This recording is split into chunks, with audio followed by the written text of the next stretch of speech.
Hello and welcome to another podcast. This is Graham Elliott. So in this podcast, we're going to talk a bit more about objections, which is pretty much a favorite subject, I think, of most salespeople.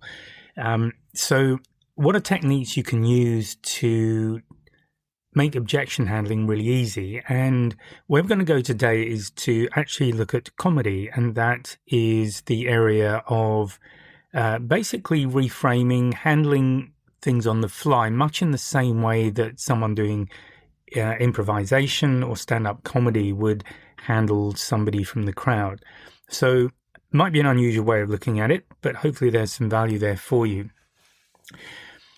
So how would you feel if you could walk into any sales meeting, conversation, and feel really confident that you could handle any objection that came up? Now, you might already be feeling that way. Chances are you're not, because otherwise you wouldn't be listening to this. So what I want you to think about is, how does someone who's doing improvisation operate? What are the kind of things they practice? So the first thing that they will do is to embrace uncertainty. And this, I think, is a big problem for a lot of salespeople. And I think this is where a lot of the problem begins, because we're afraid of uncertainty. We want to go in. I think one of the issues is we're aware that there are certain questions that if we're asked, we're going to really struggle to answer, or the answer may well not be what the client wants to hear. And when you've got those kind of things in the back of your mind, you're really trying to steer, whether you're doing it consciously or subconsciously, but you'll try and steer the conversation back to where you feel comfortable, to where you've got certainty, basically. So the first thing to do is to let go of that and to just let it be okay for whatever comes up to come up and not stress about it. So that's point number one. So what are the secrets to doing that? Well, one of the key things, and this is something I've spoken about before, is curiosity. It's asking more. So if someone comes up with an objection or a question that you hadn't thought about or you weren't expecting, ask more, find out more. And the way that you do that is to actively listen. So again, this is something I've said many times. Listening to clients is really important. If you do nothing else well, I would say listening is probably the one thing you really need to get down, because what it does, it will allow you to, first of all, have good communication with them, good conversations. They will feel that you have heard them, that you're interested in what they're doing, that you're hopefully interested in providing a solution for them. And the kind of questions that you're asking during the conversation are relevant. And again, with all of these things, just put yourself in the shoes of the client. If you were a client having a conversation with you about whatever it is you offer, how would you want that conversation to go? Would you want the salesperson you're speaking with to be clearly listening to what you're saying, asking additional questions to get a bit deeper, get a better understanding? Or would you be up against one of those salespeople who just keeps going back to the brochure, and it's like they're not even hearing anything you're saying? So clearly the two experiences are very different, and this is really important in how you connect with your clients. And the truth of this is as well, that if you are with a salesperson who is clearly listening, is clearly interested in providing a solution for you, you're going to be a little bit more forgiving if they get things wrong. I think that's just human nature. In most cases, if it's somebody we like or we're leaning towards liking, we'll give them a little bit more lee room to make mistakes or get something slightly wrong. And that comes back to what a lot of the worry is for salespeople about uncertainty and hitting that question that you don't know the answer to. So The other thing that you're doing when you are curious, when you're asking questions, is to start diving down into the hidden meanings of objections. So I'm going to pull this to objections because that's primarily what I want to deal with. And with objections, you generally get the same ones. So I've said before on other podcasts, if you write down the top 3 to 5 objections that you get, the chances are you've got price, you've got timing, you may have something related to the need that the client has, but they'll tend to be the same sort of objections that come up every time.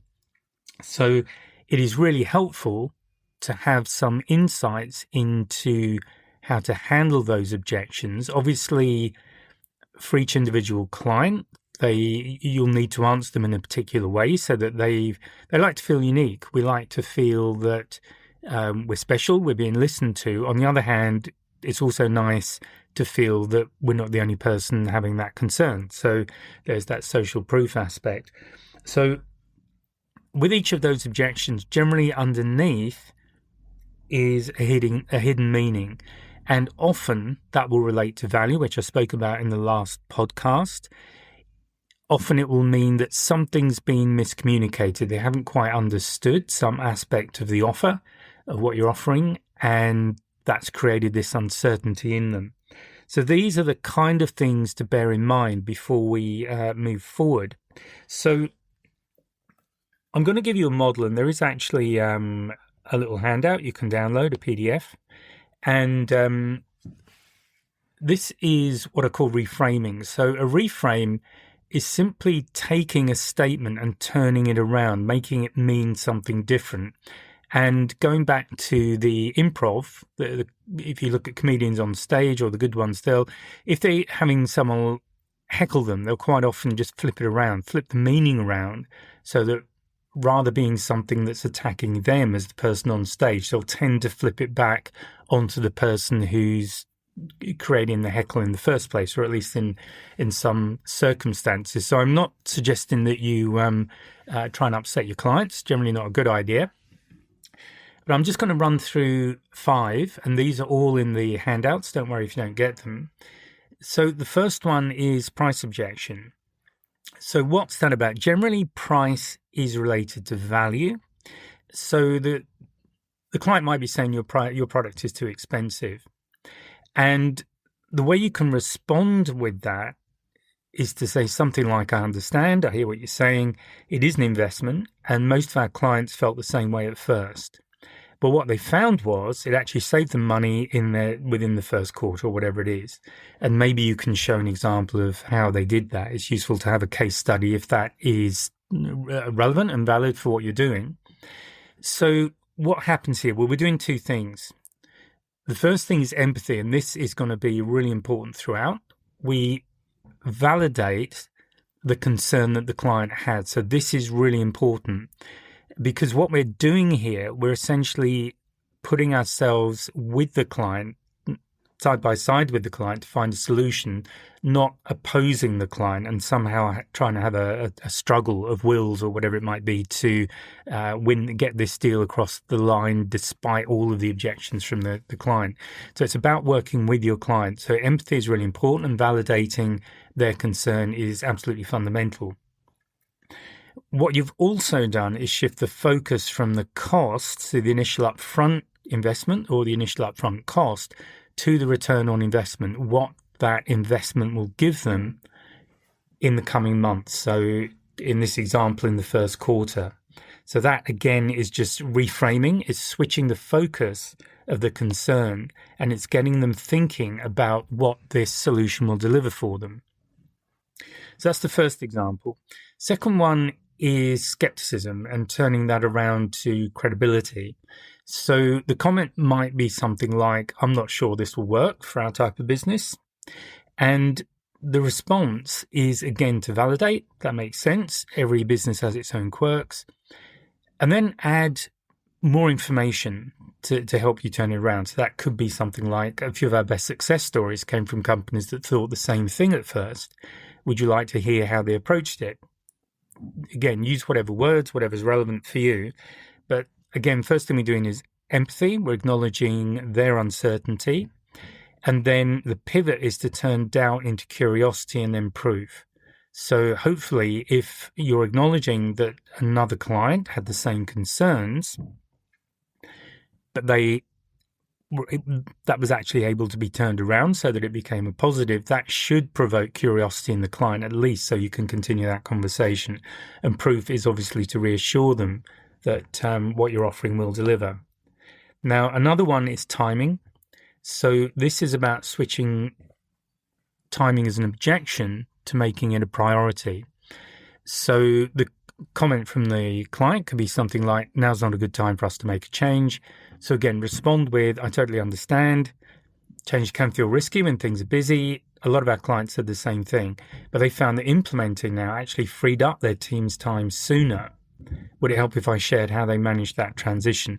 So again, we're expressing empathy, we're acknowledging, we're aligning their hesitation, and we're flipping bad timing to be opportunity. So acting now allows you to access savings, whether it's time, money, whatever, sooner rather than later. Now, number 4 in the examples that I have for you, so again, this is all downloadable, is to just deal with past experiences that have been negative and switch that into trust. So the kind of remark might be, we tried something like this before and it didn't work. So again, you can respond with something like, that's completely fair, or I understand. No one wants to repeat a bad experience. But if you're open to it, I can show you what's different about our approach, and that addresses exactly that issue. So again, what you're doing is empathy, honoring their past experiences, their past disappointments, and then the pivot is to turn frustration back into curiosity about how these improvements can be implemented. And then the final example I have for you is a criticism about a feature, turning that back into maybe a customization opportunity, customization reframe. So the comment could be something like, it looks like your product doesn't have whatever that feature might be. And again, we're responding with, you're right. We built it differently on purpose. Most clients found that the first feature, the one that they're objecting to, slowed them down. Instead, we focused on a different feature or benefit. And can I show you why? So what you're doing there is to, again, express empathy, confirm their observation, agree with them that it's valid, validating them, and then the pivot is to turn something that's missing into a strategic design choice that actually leads to an improved performance overall. So these are just some examples to work with. Now, with what you're doing, you may well be, some of those might be relevant, some might not be. But again, the common themes there are to validate the client, acknowledge their concern, and then get them curious, switch what they've raised as a concern into an opportunity.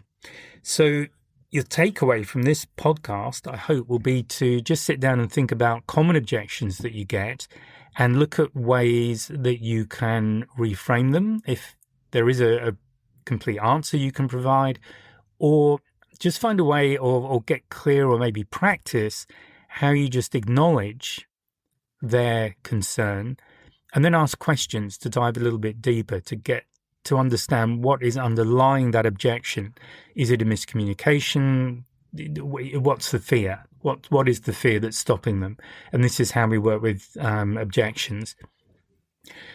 So again, coming back to what we started with, the purpose of doing this is that you don't need to have stock answers for every objection that comes up. But what is really useful is having a technique that you can apply that will allow you to manage that objection as it comes up. And once you've got the technique, it doesn't really matter what the objection is, because essentially you're doing the same thing. You're listening, you're agreeing with the client, you're expressing empathy, you're validating them, and then you turn around what they've expressed as an objection to make it into an opportunity of some sort. So that's it for this podcast and what I wanted to cover. I hope that makes some sense. I hope that's something you can apply. If that's been useful, hopefully I've earned a like and subscribe from you, and I'll speak to you in the next podcast. So bye for now.